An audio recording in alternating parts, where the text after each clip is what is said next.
नमस्कार, मैं आस्था पांडे और आप देख रहे हैं सी न्यूज भारत और करेंगे खास खबर की ओर। बाराबनी विधानसभा क्षेत्र के आमनला प्राथमिक विद्यालय में मंगलवार को एक बड़ा हादसा होते होते टल गया। तीसरी कक्षा की पढ़ाई चल रही थी, तभी अचानक कक्षा की छत का प्लास्टर टूटकर नीचे गिर गया। इस घटना में 3 छात्र घायल हो गए। घटना के तुरंत बाद स्कूल प्रशासन और स्थानीय लोगों की मदद से घायल बच्चों को अस्पताल पहुंचाया गया, जहां प्राथमिक उपचार के बाद उन्हें छुट्टी दे दी गई। सभी बच्चों की स्थिति फिलहाल सामान्य बताई जा रही है। वही घटना की सूचना मिलते ही बाराबनी के विधायक अरजीत रॉय मौके पर पहुंचे और स्कूल प्रबंधन से पूरे मामले की जानकारी ली। उन्होंने दुर्घटना के कारणों का पता लगाने के लिए अधिकारियों से भी बातचीत की। वही मीडिया से बातचीत में विधायक अरजीत राय ने आरोप लगाया कि पिछले कई वर्षों में हुए भ्रष्टाचार और घटिया मरम्मत कार्यों के कारण ये घटना घटी है। उन्होंने कहा कि स्कूल भवन की मरम्मत के नाम पर केवल लीपापोती की गई, जिसका परिणाम आज बच्चों को भुगतना पड़ा। वही विधायक ने कहा कि प्रशासन इस मामले को गंभीरता से ले रहा है और मरम्मत कार्य से जुड़े ठेकेदार तथा इंजीनियर के खिलाफ लिखित शिकायत दर्ज कराई जाएगी। वहीं जांच में दोषी पाए जाने पर उनके खिलाफ कड़ी कार्यवाही की जाएगी। उन्होंने ये भी कहा कि भ्रष्टाचार के मामलों में भारतीय जनता पार्टी की सरकार जीरो टॉलरेंस की नीति पर काम कर रही है और फिर किसी भी दोषी को बख्शा नहीं जाएगा। स्कूल में पढ़ाई को लेकर पूछे गए सवाल पर विधायक ने बताया कि संबंधित कक्षा को फिलहाल बंद कर दिया गया है। वही बुधवार को इंजीनियर भवन का निरीक्षण करेंगे। यदि कक्षा सुरक्षित पाई जाती है तो वहां पढ़ाई जारी रहेगी, अन्यथा छात्रों को किसी अन्य सरकारी भवन में स्थानांतरित कर उनकी शिक्षा प्रभावित नहीं होने दी जाएगी। फिलहाल प्रशासन पूरे मामले की जांच में जुटा हुआ है।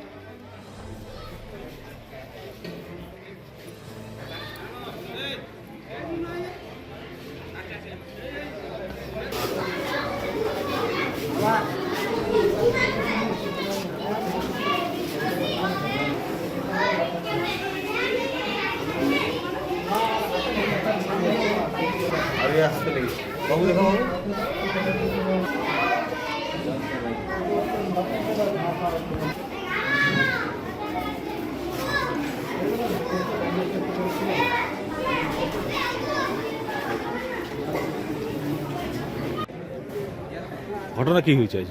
ঘটনাটা এই যে সকালে বাচ্চাটা স্কুলে ছিল, তো স্কুলে এসে ও লেখালেখি করছিল, দুজনে বলছে বালে পড়েছিল। বালে পড়ার পর ওই স্টুডেন্টকে মাথাটা ফেটে গিয়েছে।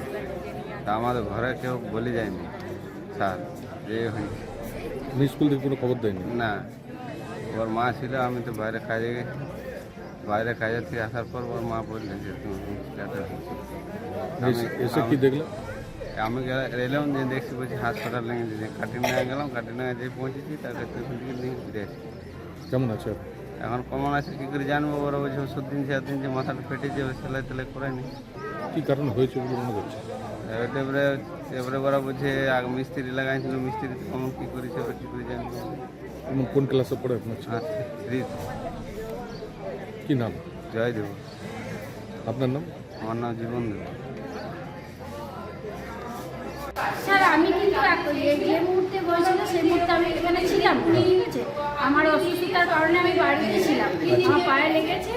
তো আমি কিছুক্ষণ পরে শুনলাম যে এরকম একটা হয়েছে দুর্ঘটনা, কিন্তু কতটা হয়েছে ইনিও সেটা আমি জানি না, ঠিক আছে। এটা রিপেয়ারিং হয়েছিল নাকি? রিপেয়ারিং তো হয়েছে, রিপেয়ারিং তো সত্যি হয়েছে। তো রিপেয়ারিং পরে আমি কিছু জানি না কতটা কি হয়েছে না, স্যারদের সঙ্গে কোনো আলোচনা হয়নি, ঠিক আছে। বাইরের ঠিকাদার ইঞ্জিনিয়ার যা করেছে তাই করেছে, স্যারদের কোনো কিছু এখানে কোনো কিছু নেই। মানে ঠিকঠাক মতো কি রিপেয়ারিং হয়েছে আপনারা মনে করছেন? এবার কি করে বলবো রিপেয়ারিং হয়েছে কি না হয়েছে? যদি ভালো হতো নিশ্চয়ই তাহলে পড়তো না, নিশ্চয়ই পড়তো না, নিশ্চয়ই হয়নি। এটাই আপনারা ঠিকাদার কিংবা যে ইঞ্জিনিয়ার তাদেরকে বলছিলেন যে এইভাবে আপনাদের রিপেয়ারিং করা ঠিক নয়? আমরা তাদের সঙ্গে কিন্তু কোনো কথা বলিনি। আচ্ছা, ওরা কি বলে? ওরা কি বলছে? ওদের সঙ্গে কোনো কথা হয়নি আমাদের। আপনি এখনই বলছিলেন যে ঠিকঠাক মতো রিপেয়ারিং মালপত্র ঠিক মতো দেওয়া হয়নি। সেটা নয়, এবার জলছাদ হচ্ছে, জলছাদের পরে ধরুন নিচের যে প্লাস্টার হবে, সেই প্লাস্টারটা কতটা কি করবে সেটা কি আমরা জানবো? বলুন, এটা তো আমরা বলতে পারবো না। আমরা শুধু জানি যে জলছাদ হচ্ছে, রিপেয়ারিং হবে, ব্যাস, এর বাইরে আমি কিছু বলতে পারবো না। তাহলে কি ওইটাই চাই যে আপনার প্লাস্টারটা ছেড়ে পড়ে? আমি এখনো দেখিনি, তো কি করে বলবো? কি ঘটনা ঘটেছে একটু বলবেন? সকালবেলায় আমি জানতে পারছি যে এইখানে আপনার ওই যে বাচ্চারা স্কুল এসেছিল, বাচ্চারা স্কুল এসে আমি খবর পাই, আমার এখান থেকে ফোন করে যে 3 মাস আগে এটা পুরো ট্রিটমেন্ট হয়, মানে পুরো স্কুলটার হয়, মানে কী বলে রিপেয়ারিং হয়, ঠিক আছে। রিপেয়ারিং করে, আর সেই রিপেয়ারিংটা পুরোটাই ছেড়ে মাথায় বাচ্চার একটা মাথায় পড়ে, কারো পায়ে পড়ে। যদি ভাগ্য ভালো সেরকম বড় কিছু দুর্ঘটনা ঘটেনি। যদি বাই চান্স কিছু বড় কিছু দুর্ঘটনা ঘটে যেত, তা আপনি বলুন এটা কে বুঝবে? আমরা অবিলম্বে ঠিকাদার আর ইঞ্জিনিয়ার যে আছে তাদের গ্রেপ্তার চাই। আমাদের গ্রামে যত অসুবিধা এখানে আছে সবাই একটা কথাই বলতে তাহলে কি এই যে পরিমাণে মাল দেওয়ার কথা মানে প্লাস্টার করা সেইভাবে করেনি? না, কোনো কিছু করেনি। উল্টে যে 6,37,000 টাকার একটা কাজ রিপেয়ারিং, এটা কোনোদিন হয়? এটা মোটামুটি মিনিমাম 1 থেকে 1.5 লাখ টাকার কাজ, সেটা 6.5 টাকা 7 লাখ টাকার বিল। আপনারা তো এমএলএ কাছে একটা দাবি রাখবেন। হ্যাঁ, আমি এমএলএকে অলরেডি ফোন করেছি, ঠিক আছে? এমএলএ সাহেব আসছেন, এমএলএ সাহেবকে আমি ডেকেছি। প্রথমেই এমএলএ সাহেবকে বলেছি আমি আসতে এখানে, আমাদের এমএলএ ওইখানে উনি আসছেন, উনিও দেখবেন, ঠিক আছে?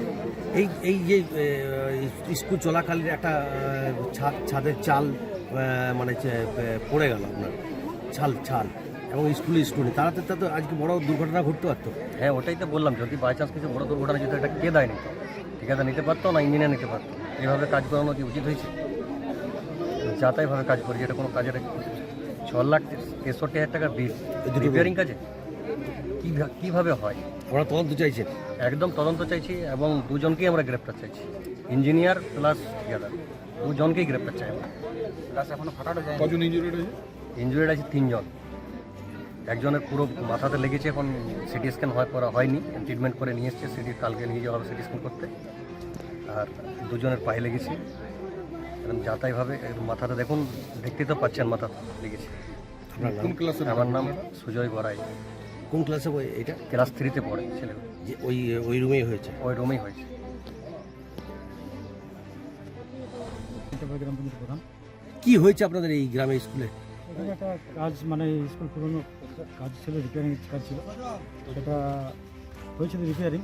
তো সেখানে দেখা গেলো, আমরা প্রথমে তো যখন এটা কাজটা শুরু হয় আর কি, তো শুরু হয়তো আমাকে জানায়নি, আমি এখানে যেহেতু সদস্য, হ্যাঁ আমার কোনো জানায়নি বিষয়টা। আপনি জানতেন না? জানতাম না। আপনি প্রধান না সদস্য? আমি গ্রামের সদস্য তো, হ্যাঁ, মিঠাপুরজীবী প্রধান। কিন্তু আপনি গ্রাম পঞ্চায়েতের প্রধান, হ্যাঁ আপনার পঞ্চায়েতের মধ্যে স্কুলটা পড়ে? হ্যাঁ আমার বেশ, বলুন। তো তারপর জানতে পারি যে রিপেয়ারিং হওয়ার পর ওরা মানে যেটা বোর্ড লাগানোর বিষয়ে আসে আর কি, তো তখন আমাদের ছেলে একটা দেখেছে যে এত অ্যামাউন্টের মধ্যে, তখন আমাকে বলি দাদা এরকম ব্যাপার, এত অ্যামাউন্ট বলে এত অ্যামাউন্টের কাজ হতে পারে না এটা। আমরা সঙ্গে সঙ্গে এলাম, দেখলাম বিষয়টা, তাকে বললাম, ইঞ্জিনিয়ারকে আমরা ফোন করেছিলাম, ইঞ্জিনিয়ার আসেনি, 2-3 দিন আমাদেরকে মানে ভাড়া দিয়েছিল, পরে আসে ও নানা রকম বুঝলাম আর কি। পরবর্তীকালে এগুলো পুরো ছেড়েছিল, সেই জায়গাটাকে আবার নতুন করে আমরা রিপেয়ারিং করে আমাদের পড়ে যেতে পারে, যেগুলো সন্দেহ হয়েছিল আমাদের যে জিনিসগুলো, সেগুলো আবার পুনরায় রিপেয়ারিং করার জন্য ছেড়ে পড়ে। হ্যাঁ, তারপরে নির্মাণটা যেটা লিখেছিল মানে ছিল আর কি, আর নিচে ওখানে একটা ঢালাই ছিল, সেই ঢালাটা কিন্তু খারাপ করেছিল, ড্যামেজ করেছিল, সেই ঢালাটা পুনরায় আবার মানে খুঁড়ে করে আবার করেছে, রিপেয়ারিং করেছে। তাহলে কি নিম্নমানের জিনিসপত্র দিয়ে এইগুলো করা হয়েছে মনে করছে না না, এটা রিপেয়ারিংটা? আপনারা দেখলে মানে গিয়ে পরে যে আগে যে পুরনো ছিল, সেখানে যেটা প্লাস্টিক ছিল ওই যে ঢালাইয়ের সময়, সেই প্লাস্টিকটার ওপরে কিন্তু আমার মনে হচ্ছে যে চুন করা ছিল, সেই চুনের ওপর কিন্তু প্লাস্টার করে দিয়েছে, এটা কিন্তু দেখেও দেখেনি। গাফলতি ছিল তাহলে? হ্যাঁ নিশ্চয়ই। না, আপনি প্রধান এবং 6,36,000 প্রায় 60,000 টাকা 65,000 টাকার এটা কাজ আপনার মনে হয়? না আমার তো মনে হয় না, আমরা এটা প্রতিবাদ করেছিলাম এটা। হ্যাঁ, প্রতিবাদ কিভাবে করেছিলেন? কোথাও লিখিত জানিয়েছিলেন? না, লিখিত জানানো হয়নি, ওকে বলেছিলাম যে আপনারা আমাদেরকে হিসাব দেখিয়ে যান, হ্যাঁ, যে কী কাজ করলেন। এ কাকে বলেছিলেন? বাহানা করেছিলাম, ওই ইঞ্জিনিয়ারকে বলেছিলাম। আচ্ছা, কে ছিল ইঞ্জিনিয়ার? কি নাম? এই নামটা বলতে পারছি না। কোথাকার আমি ইঞ্জিনিয়ার? কন্ট্যাক্ট নাম্বার দিয়ে দিচ্ছি আমি। কোথাকার ইঞ্জিনিয়ার? মনে হয় তো জেলার ইঞ্জিনিয়ার। আর ঠিকাদার কে ছিলেন? ঠিকাদার বলতে পারছি না। পঞ্চায়েত প্রধান, আপনার স্কুলে কাজ হচ্ছে, একটা স্কুলের বাচ্চারা আজকে ইনজিওর্ড হয়ে গেল, আপনারা বলছেন কিছুই জানেন না। না না, বিষয়টা আমাকে জানাও, তবেই তো আমি জানাবো। আপনি কি এখন পঞ্চায়েত প্রধান হিসাবে লিখিতভাবে এবার কোথাও কাউকে জানাবেন এই ঘটনা ঘটার পর? অবশ্যই সেটা তো জানাতে হবে। আপনার একটা দায়িত্ব থাকে। নিশ্চয়ই জানাতে হবে। তাহলে আপনি কি করবেন যে এই যে কাজটা হয়েছিল, কি কেমন কাজ হয়েছিল, এত টাকা আদৌ খরচ হয়েছে কিনা, এই নিয়ে কি আপনি কোথাও চিঠি চাপাটি কিছু করবেন? নিশ্চয়ই করতে হবে, দেখি গ্রামের মানুষ কি বলছে। হ্যাঁ, কি নাম আপনার? সুভাষ মন্ডল। এটাকে সকাল সকাল তড়িঘড়ি এখানে আসতে হলো, একটা স্কুলে মর্নিং স্কুল চলছে, সেখানে আসতে হলো কারণ বিগত 15 বছর ধরে যে লুট হয়েছে এই রাজ্য জুড়ে, সেই লুটের থেকে এই প্রাইমারি স্কুলগুলো বাঁচেনি। এবং এখানে এসে যেটা দেখলাম, মানে চোখ ধাঁধিয়ে গেল দেখে, যে বাচ্চারা পড়ছে ওইখানে আপনারা কি দেখলেন কিভাবে ছাদের চাল ছেড়ে পড়েছে, একজনে ইনজিওর্ড, দুটো ছোট্ট ছোট্ট বাচ্চা 3 জন, একজনের পায়ে লেগেছে। তো কেন হবে না? চোখের সামনে দেখছি যে প্লাস্টিকের প্রলেপের ওপর চুন দিয়ে ঢেকেছে, ঢেকে মানে থিকনেস যদি দেখেন নেই বলা চলে, জাস্ট চিটিয়ে দেওয়ার মতো কাজ। এইভাবে করে সামান্য দুটো জলছাদ আর এই স্কুলের এই রং এইটুকু করে 6.5 লাখ টাকা বিল তুলেছে। এখানে দেখুন বড় বড় করে লেখা আছে। আর স্বাভাবিক মাস্টারমশাইদেরকে এসে জিজ্ঞাসা করলাম, ওনারা তো বলছেন যে উনি তো আমাকে দেখালেন যে আমি প্যাডে কখনো কোনো অ্যামাউন্ট লিখিনি, জোর করিয়ে করানো হয়েছে। আজকে বহুত বড় দুর্ঘটনা থেকে এই কচিকাচাগুলো রক্ষা পেল। শুধু ওনারা নয়, কাল তো স্কুলের টিচারদের উপর এতেও দুর্ঘটনার শিকার হতে পারেন।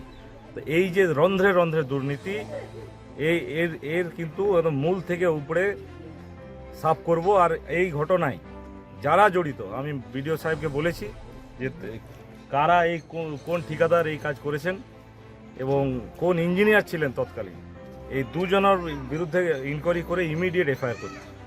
এগুলোকে একটাও রেয়াত করা হবে না। এই সরকার দুর্নীতির বিরুদ্ধে জিরো টলারেন্স, এবং যারা এই 15 বছরে যত এই সমস্ত কুকর্ম করেছেন তাদের কিন্তু রেহাই নেই, তারা কিন্তু দিন গুণ। কোন কোম্পানি করেছিল কিছু জানতে পেরেছেন? কোন জেলা পরিষদ কিংবা ইয়েতে হয়েছিল কিনা এটা রিপেয়ারিং এর? এটা না, এটা স্কুল শিক্ষা মিশনের প্রকল্প। কোনো এক ঠিকাদার আছেন মা দুর্গা কনস্ট্রাকশন বলে, দেখছি কে আছেন, ইনকোয়ারি হোক। এদের বিরুদ্ধে অভিযোগ নিয়ে একদম অভিযোগ, এদের বিরুদ্ধে একদম তদন্ত করে এদেরকে একদম এদের স্থান জেলে হবে। প্রধান এখানকার সে বলছে আমি কিছুই জানি না, কোনো কিছুই তথ্য নেই তার কাছে। দেখুন, তিনি প্রতিবাদ করেছিলেন বলছে। হ্যাঁ, প্রধান আছে, উনিও বললেন আমাদের সামনে, দেখলেন কি বিষয়টা সেটা না। এখানে প্রধান পঞ্চায়েতদেরকে পুতুল বানিয়ে রাখা ছিল, পরিচালিত হতো শুধুমাত্র 1-2 নেতার কথাতে। তো তার আমার মনে হয় এই ইনভলভমেন্ট উপর অবধি আছে, এবং এই টাকার ভাগ এখানে সব নেতাদের কাছে পৌঁছেছে, একদম উপর থেকে নিচ, কেউ বাকি নেই। এখন কি স্কুলটা এইভাবেই চলবে? স্কুল আপাতত বলেছি, রুম উপায় নেই তো। এই তো একটা রুম ইনফ্রাস্ট্রাকচার দেখুন, 15 বছর ধরে একটা রুমের মধ্যে 67টা বাচ্চা, 76টা। তো আমি বললাম যে বাকি যে সিলিংটা আছে ওটা ভেঙে ফেলে দিতে আপাতত, না হলে এই রোদ্দুরে কি মাঠে বসে কি ছেলেরা পড়বে, এই পরিস্থিতি আছে। এগুলো সব আস্তে আস্তে আমাদেরকে পুনরুজ্জীবিত করতে হবে, এবং আমি বিশ্বাস রাখি আমাদের বর্তমান সরকার শিক্ষা, স্বাস্থ্য থেকে শুরু করে সব বিষয়েই তদারকি করছে খুব মানে অগ্রগতির সাথে। খুব তাড়াতাড়ি আমরা এই সমস্যা, গ্রামে সমস্যা মেটাবো। তাহলে ক্লাস কি আবার কাল থেকে হবে বলছেন আপনি? আপাতত এখন স্কুল রুমটাকে বন্ধ রাখতে বলেছি। ব্লকের থেকে ইঞ্জিনিয়ার বিডিও সাহেব পাঠাচ্ছেন, উনি ভালো করে দেখে বাকি যে অংশগুলো আছে ওগুলো কি অবস্থায় আছে আগে পরীক্ষা নিরীক্ষা করা হোক। তারপরে যদি মনে হয় যে পরিস্থিতি ঠিক আছে, না হলে আমরা অল্টারनेटिव কোনো জায়গা দেখি যেখানে ক্লাस चालू कराना जाए, सरकारी जगह। पश्चिम बंगाल से सीनियर संवाददाता मनोज नियोगी की रिपोर्ट। बाराबनी के इस विद्यालय में हुआ हादसा सरकारी स्कूलों की भवन सुरक्षा और मरम्मत कार्यों की गुणवत्ता पर गंभीर सवाल खड़े करता है। अब जांच रिपोर्ट और प्रशासनिक कार्रवाई पर सभी की नजरें टिकी हुई हैं ताकि भविष्य की इस तरह की घटनाओं को रोका जा सके। फिलहाल के लिए इस खास खबर में बस इतना ही। बाकी देश और दुनिया की तमाम बड़ी खबरों के लिए बने रहिए सी न्यूज़ भारत के साथ।